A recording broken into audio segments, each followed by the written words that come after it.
গতকালই আপনাদের বসিরহাটের ইটভাটায় বিস্ফোরণের খবর দেখিয়েছিলাম, যে বিস্ফোরণে 4 জনের মৃত্যু হয়। সেই মৃত্যুর পর উঠলো এবার রক্ষণাবেক্ষণ নিয়ে প্রশ্ন। প্রায় 40 বছরের পুরনো ইটভাটার ওই চুল্লি, ইটভাটার মালিকানা বদল হলেও তার কোনো রক্ষণাবেক্ষণ করা হয় না, অভিযোগ উঠছে। আর ঘটনার পর আজ এলাকার শতাধিক ইটভাটা বন্ধ রাখা হয়েছে।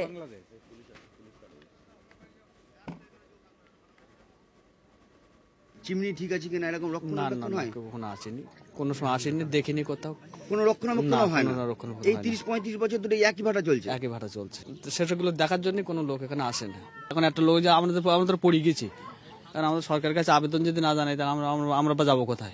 আজকে একটা ভাটা পড়েছে, কালকে তো আরেকটা ভাটা এরকম দূর হতে পারে। তা কিছু কে বা দেখবে? আমাদের উপর আল্লাহ ছাড়া কি আর কেউ আছে? না, সেরকম আমরা দেখিনি যে এই আছে ওপর থেকে সরকারি লোকজন এই আছে কি চিমনিটা চেক করলো কি, এরকম কোনো আমরা দেখিনি। হ্যাঁ, যখন তখন দুর্ঘটনা ঘটি পারে।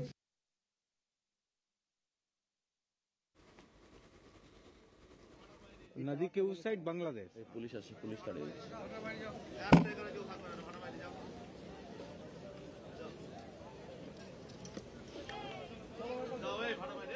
আর বসিরহাটে ইটভাটায় মৃত শ্রমিকদের আর্থিক সাহায্য, নিহতের পরিবারকে 2 লক্ষ টাকা ও আহত 3 শ্রমিককে 50,000 টাকা আর্থিক সাহায্যের ঘোষণা মুখ্যমন্ত্রীর।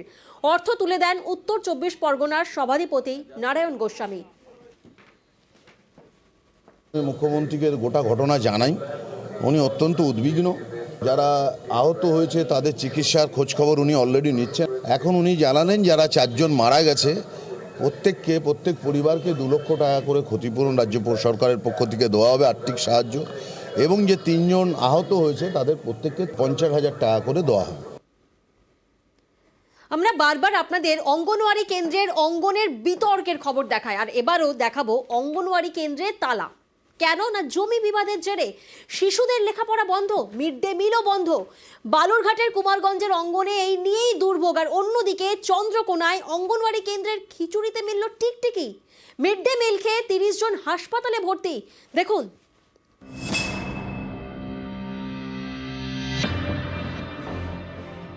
অঙ্গনওয়াড়ি কেন্দ্রে তালা ঝুলছে, তাই লেখাপড়া শিখে উঠেছে, মিড ডে মিলও মিলছে না। দুর্ভোগের এই অঙ্গন দক্ষিণ দিনাজপুরের বালুরঘাটে। এখানকার কুমারগঞ্জের অঙ্গনওয়াড়ি কেন্দ্রে তালা ঝুলিয়েছেন জমির মালিক। সরকার থেকে ঘর না পাওয়ার জন্য গত বছর ডিসেম্বর মাসে 12 তারিখে সেন্টারে তালা দিয়ে দিয়েছিল। পরের দিন একদিন বন্ধ থাকার পর পরের দিন থানা এসে সেন্টার খুলে দেওয়ার পরে 11টার সময় আমরা রান্না পরিবেশন করে আমরা বেনিফিশিয়ারিদের খাবার দিই। তারপরে যে 1 বছর পর আবার 11 তারিখ সোমবার সেন্টারে আবার তালা দিয়ে দিয়েছে। সোম, মঙ্গল, বুধবার 3 দিন হলো সেন্টার বন্ধ আছে। স্কুলে এসে ঘুরে যাচ্ছেন অঙ্গনওয়াড়ি কর্মী, ফিরে যেতে হচ্ছে শিশুদের। এই অঙ্গনওয়াড়ি কেন্দ্র থেকে শিশু, প্রসূতি, গর্ভবতী মিলিয়ে 52 জনকে খাবার দেওয়া হয়। সোমবার থেকে অঙ্গনওয়াড়ি কেন্দ্রে তালা ঝুলছে, মিড ডে মিল বন্ধ। জমির মালিকের দাবি, স্কুলের জন্য জমির বিনিময়ে তার পরিবারের একজনকে চাকরির আশ্বাস দেওয়া হয়। তারপর বেশ কয়েক বছর কেটে গেছে, কিন্তু চাকরি মেলেনি, তাই তিনি অঙ্গনওয়াড়ি কেন্দ্রে তালা ঝুলিয়েছেন। তালা মারছে, আমাদের জায়গা যখন দেওয়া আছে, জায়গার জন্য আমাদের হেল্পার নেওয়ার কথা ছিল, হেল্পার করা দিচ্ছে না, সেই জন্যে আমরা তালা মেরে দিয়েছি। ডিমান্ড তো দেওয়ার কথা ছিল, শুধু ওই দিয়ে খালি কথা বলে যাচ্ছে, কিন্তু কোনো কাজ হচ্ছে না। সেন্টার এভাবে বন্ধ করে রাখার জন্য কাকেও অ্যালো করবো না। তো আমরা একটা ইনস্ট্রাকশন দিয়েছি, এটা চালু রাখতে হবে। আর যারা ওটা অবজেকশন করছে, যে কোনো কারণে হোক, নিয়ম অনুযায়ী ওটা ডিল করতে হবে।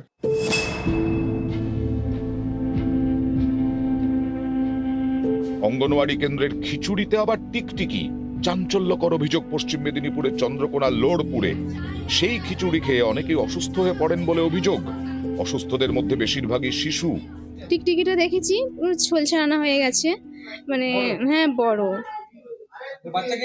বাচ্চা খেয়েছি, আমিও খেয়েছি, আমার মা, আমরা মায়ের চিনবেটাই খেয়েছি। একটা খাবারে কিছু পড়ে টরে গিয়েছিল, তার জন্য কিছু বাচ্চা এফেক্টেড হয়েছে, কিছু বাচ্চা বাড়িতে আছে, আর কিছু বাচ্চা আমাদের হসপিটালে এসেছে। তাদেরকে আমরা চেক আপ করে যথাযথ চিকিৎসা দেওয়া হচ্ছে। ভয়ের কোনো কারণেই টোটাল ব্যাপারটা কন্ট্রোলে আছে আমাদের। খিচুড়িটা মানে খাবারটা নিয়ে গেছে ঘরেতে, এবারে এখানে যদি পড়ে থাকে তাহলে তো আমরা দেখতে পাবো খাবারটা দেওয়ার সময়। এবারে বাড়ি থেকে কারো যদি পড়েও থাকে, সেখান থেকে যদি কেউ আনে, সেটাও তো আমরা বলতে পারবো না। মানে খাবারটাই টিকটিকি এখানে পড়েনি সেটা। নিউজ 18 বাংলা। কোথাও ডাল কাটার নামে হচ্ছে গাছ চুরি, সেই গাছ চুরি নিয়ে আবার ধূপগুড়িতে কাজিয়ায় পূর্ত বন দফতর, আবার অন্যদিকে কাঁথিতে সেখানে আবার সরকারি গাছ কেটে একেবারে পাচারের অভিযোগ কার বিরুদ্ধে? তৃণমূল পঞ্চায়েত সদস্যের বিরুদ্ধে, যদিও তিনি অভিযোগ মানতে নারাজ। দেখুন।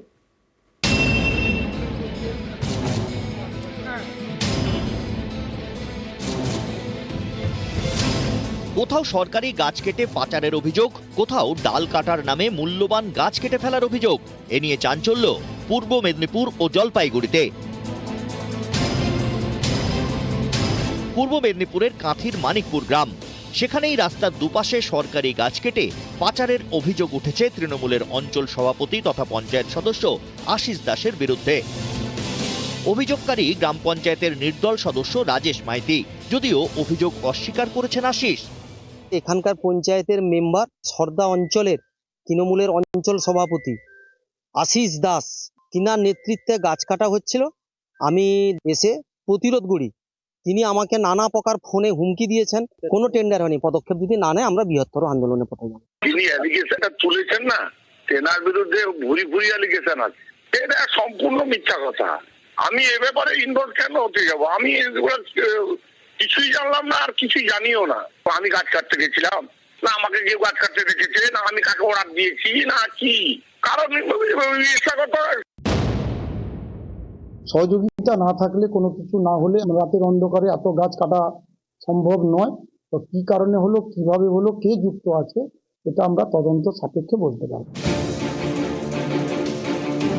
এদিকে ডাল কাটার নামে বড় বড় গাছ কেটে নেওয়ার অভিযোগে চাঞ্চল্য ধূপগুড়িতে। ধূপগুড়ি থেকে নাথুয়াগামী রাজ্য সড়কের দুপাশে থাকা গাছের ডাল ছাঁটাই হওয়ার কথা, তেমনই অনুমতি দিয়েছিল বন দপ্তর। কিন্তু ছোট ডালের নামে কাটা হচ্ছে গাছের বড় বড় মোটা ডাল, এমনকি বড় গাছও কেটে ফেলা হয়েছে। এটা তো কাটা হয়েছে, এক সপ্তাহ হয়েছে, তবে কে কিসের জন্য কাটছে বলতে পারলাম না। গাছ কাটা নিয়ে পিডব্লিউডির বিরুদ্ধে সরব হয়েছেন স্থানীয়দের অনেকেই। ডাল তো সবই কেটে নিছে, আমরা তো কোনো কথাই বলতে পারি না, কথা বললেই তো সমস্যা। যদিও বড় ডাল কিংবা গাছ কাটার কথা অস্বীকার করেছেন পিডব্লিউডি কর্মীরা। গাছ কাটা না, ডাল কাটা হচ্ছে। দুই একটা ডাল হচ্ছে কাটা হয়েছে, সেটা হচ্ছে রাস্তার সামনেই কাটা হয়েছে। এ বিষয়ে প্রতিক্রিয়া নিতে যাওয়া হয়েছিল পিডব্লিউডির অ্যাসিস্ট্যান্ট ইঞ্জিনিয়ারের ধূপগুড়ির দপ্তরে, কিন্তু সেখানে তার দেখা মেলেনি। এমনকি বারবার ফোন করা হলেও পাওয়া যায়নি। নিউজ 18 বাংলা।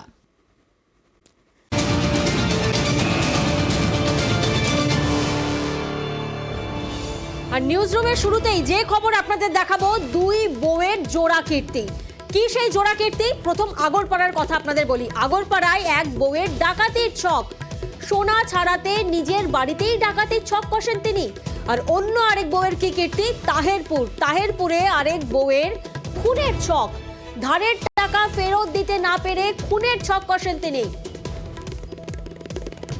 আজ আপনাদেরকে শুরুতেই দেখাবো দুই বউয়ের জোড়া কীর্তি, একদিকে আগরপাড়া আরেকদিকে তাহেরপুর। আগরপাড়ায় একদিকে যেমন ডাকাতির ছক, তেমনি অন্যদিকে তাহেরপুরে সেখানে খুনের মাস্টার মাইন্ড বউ।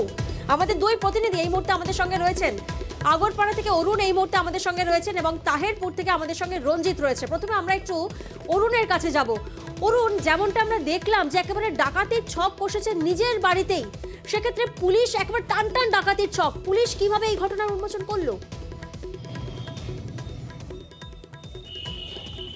দেখো, একেবারেই তাই। মঞ্জু সিং তিনি তার নিজের বাড়িতেই ডাকাতির ছক করে ফেলেছিলেন। ডাকাতদের সঙ্গে মিলিত হয়ে 5 জন ডাকাতের সঙ্গে তিনি গাছ সাজেশ করেন। কেন না, তার স্বামীকে চাপা দিতে হবে মিথ্যা কথা বলে যে তার সোনার গয়না বাড়িতেই আছে বা ডাকাতরা লুট করে নিয়ে গেছে। সেই মতন কিন্তু ছক করেন। 10ই নভেম্বর রাত্রিবেলায় তার বাড়িতে ডাকাত দল ঢোকে পেছনের দরজা দিয়ে। তারপর তার মেয়েকে হাত পা বেঁধে ডাকাত দল ডাকাতি করে চলে যায়। এই ঘটনার তদন্ত নামে পুলিশ, এবং তদন্ত নামে কিন্তু পুলিশের চোখ ধাঁধাও লাগিয়ে যায়, কারণ এই ডাকাতির পিছনে তার বাড়ির স্ত্রী জড়িত রয়েছে। কারণ পুলিশ জানতে পারে যে এই ঘটনায় যে মঞ্জুদি সিং আছেন তিনি এই পরিকল্পনাটি করেছিলেন, এবং কেন করেছিলেন, তার পরিবারকে বাঁচাবার, মানে তিনি একটি ব্যাংকের বিভিন্ন সংস্থা তিনি অনেক টাকা লোন করেছিলেন এবং সোনার গহনাগুলো বন্ধক রেখে, ফলে সেই সোনার গহনাগুলো তিনি যখন ছাড়াতে পারছিলেন না, তিনি তার দুদিন পরেই ছিল ছট পুজো, স্বামীর কাছে তিনি ধরা পড়ে যাবেন, সেই আশঙ্কায় তিনি তাড়াতাড়ি করে ডাকাতদের সঙ্গে যোগাযোগ করে এই ধরনের একটা ঘটনা ঘটায়। ফলে সব মিলিয়ে বলা যায় যে পুলিশ কিন্তু তদন্তে যখন নামে এবং তদন্তে নেমে এই ঘটনা পুনরুদ্ধার করে এবং তাকে জিজ্ঞাসাবাদ করে তিনি কিন্তু সমস্ত কথা স্বীকার করে নেন। বেশ, এবং ব্যারাকপুর পুলিশ কমিশনারেটের কমিশনার অলোক রাজুরিয়া ঠিক কি জানাচ্ছেন শোনাবো একবার। আগারপাড়া যেটা সোকল ড্যাকওয়াইটি, ওটা বেসিক্যালি ফলস কেস। যে মেয়েটি অভিযোগ করেছিল, মানে ওনার মাটা অভিযোগ করেছিলেন কি আমার মেয়ের কাছ থেকে কিছু জন আসলো আর এই বন্দুক দেখিয়ে এটা করলো, সেটা সত্যি নয়। আমরা ইনভেস্টিগেশন করার পরে এটা জানতে পেরেছি কি উনি কোনো ফাইন্যান্সিয়াল ট্রাবলে ছিলেন, তাই জন্যে যেই ট্রাবলটার জন্যে উনি কিছু গহনা যেটা যেটা বলেছিলেন চুরি ডাকাতি হয়ে গেছে, সেইগুলোকে উনি বন্ধক রাখিয়েছিলেন অ্যান্ড কিছু টাকাটা নিয়েছিলেন, উনি স্বীকার করেছেন। আমরা যার কাছে বন্ধক রাখিয়েছিল সেটাও আমরা সব প্রমাণটা পেয়ে গেছি, তো ওটা আমরা অ্যাকর্ডিংলি ফাইনাল রিপোর্ট। আর আইনজীবী অনির্বাণ গুহ ঠাকুরতা তিনি বলছেন তদন্ত করে দেখা উচিত চুরি যাওয়া দ্রব্যের মালিকানা কার, ডাকাতির ধারা দেওয়া সম্ভব। শোনাবো আপনাদের।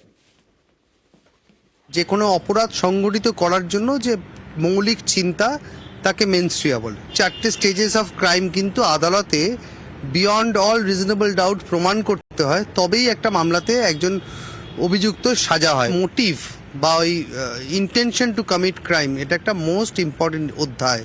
এক্ষেত্রে আমরা দেখতে পেলাম যেহেতু অপরাধ সংগঠন হয়নি বা কারোর কোনো ক্ষতি হয়, কারোর কোনো ভিকটিম নেই, এখানে মোটিভ ছিল যে সেটা বলা যায় না, হয়তো অন্য কোনো উদ্দেশ্য ছিল, সেটা অপরাধমূলক নয়, তখন পুলিশ কিন্তু রিভার্স প্রসিকিউশন করতে পারে। যিনি এই অভিযোগ করেছেন তিনি যে অ্যাকচুয়ালি মিথ্যে অভিযোগ করেছেন সেটা কিন্তু কোথাও না কোথাও প্রমাণিত হতে পারে। মিস্টেক অফ ফ্যাক্ট দিয়ে রিভার্স প্রসিকিউশন প্রে করতে পারে কোর্টের কাছ থেকে 211 আইপিসিতে। অভিযোগকারিনী তার বিরুদ্ধেই কিন্তু মামলা শুরু হতে পারে। এবার ঝাড়গ্রামের দিকে নজর রাখবো। ঝাড়গ্রামের এক দম্পতির ঘর ভাঙলো, হর্ষিনী আর সোহেলের। কিভাবে ঘর ভাঙলো দেখায় ঝাড়গ্রামের লেপার দম্পতি হর্ষিনী আর সোহেল। ঝাড়গ্রাম ছেড়ে উত্তরবঙ্গে সোহেল, আর সোহেলের সঙ্গে পারি এক সন্তানের। অন্যদিকে সোহেলকে ফেয়ারওয়েল দেয় পার্কের কর্তৃপক্ষ।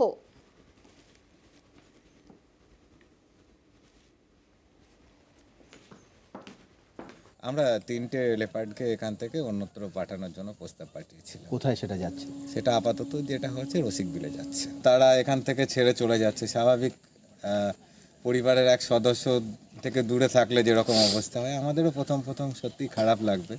ভালোটা এই ভেবেই লাগছে যে তারা নতুন জায়গায় নতুন ঘর পাচ্ছে, নতুন এনক্লোজার পাচ্ছে, তাদের ঘোরাফেরা চলাফেরার জন্য সাফিসিয়েন্ট জায়গাটা তারা পাবে। ইডির চার্জশিটে ধান কেনায় বড়সড় দুর্নীতির অভিযোগ। সেই ধান কেনার প্রক্রিয়াকে দুর্নীতি মুক্ত করতে এবার একাধিক পদক্ষেপ করল খাদ্য দফতর। ফরেদের টাইট দিতে দেওয়া হচ্ছে বিশেষ নজর।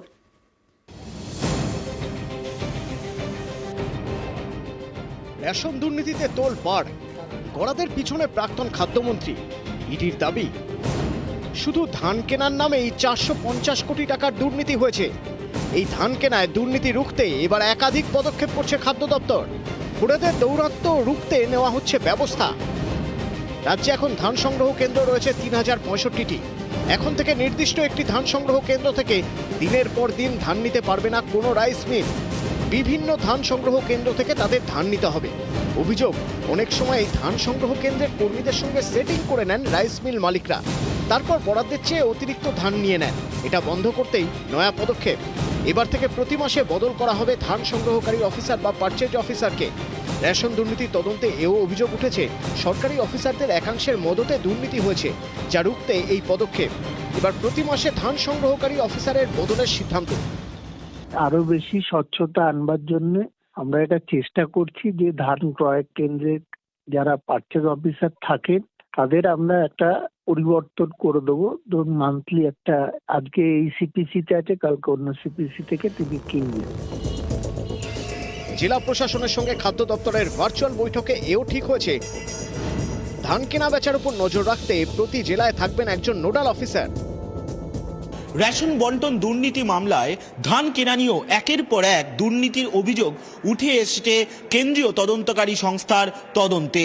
আর এবার তার জেরেই একাধিক গুরুত্বপূর্ণ পদক্ষেপ নিচ্ছে রাজ্যের খাদ্য দপ্তর। ধান কেনা বেচা নিয়ে অভিযোগ কিন্তু থেমে নেই। এই যেমন পশ্চিম মেদিনীপুরের চন্দ্রকোনা, এখানে কিষাণ মান্ডি বা সমবায় সমিতিতে ধান বিক্রি নিয়ে বিস্তর ক্ষোভ কৃষকদের দাবি ধানের গুণগত মান খারাপ। এই অজুহাত দেখিয়ে প্রতি কুইন্টালে 5 থেকে 6 কেজির দাম দেওয়া হচ্ছে না। 5 কেজি বাদ দেয় কিসের জন্য? আমরা জানতে চাই যে 5 কেজি বাদ কিসের জন্য, সেটা আমাদেরকে কি সার্কুলার আছে আমাদেরকে দেখাতে হবে। তারকেশ্বরে কৃষকদের দাবি, কিষাণ মান্ডিতে ধান বিক্রি করতে গেলে কিষাণ ক্রেডিট কার্ড চাওয়া হচ্ছে, দেখাতে না পারলে মান্ডিতে ধান নেওয়া হচ্ছে না, ফলে বাধ্য হয়ে তারা ধান বিক্রি করে দিচ্ছেন খোরেদের কাছে। বাবার নামে যেহেতু কার্ড, আমার বাবা চলে গেছে, তো আমার বাবা তো জমিগুলো নিয়ে যায়নি, জমিগুলো আমায় দিয়ে গেছে। যখন মান্ডিতে ধান দিতে যাচ্ছি ওরা বলছে তোমার বাবার নামে কার্ড, কিছু হবে না, কিন্তু ধান নিচ্ছে না। অথচ জেলার কৃষি কর্মাধ্যক্ষ জানিয়েছেন ধান বিক্রি করতে হলে কিষাণ ক্রেডিট কার্ড দেখাতেই হবে, এরকম কোনো নিয়ম নেই। না, এরকম সরকারি কোনো নির্দেশিকা নেই। শুধুমাত্র কিষাণ ক্রেডিট কার্ড করলেই তারা ধান বিক্রি করতে পারবে এমন কোনো আমাদের বিধি নেই। যেটা আছে যে তার যদি আধার কার্ড থেকে থাকে, আমাদের কৃষি দপ্তরে গিয়ে ব্লক লেভেলে যে সমস্ত কৃষি দপ্তর আছে সেখানে গিয়ে নাম নথিভুক্ত করালেই তারা নির্দিষ্ট জায়গায় ধান বিক্রি করতে পারবে। নিউজ 18 বাংলা।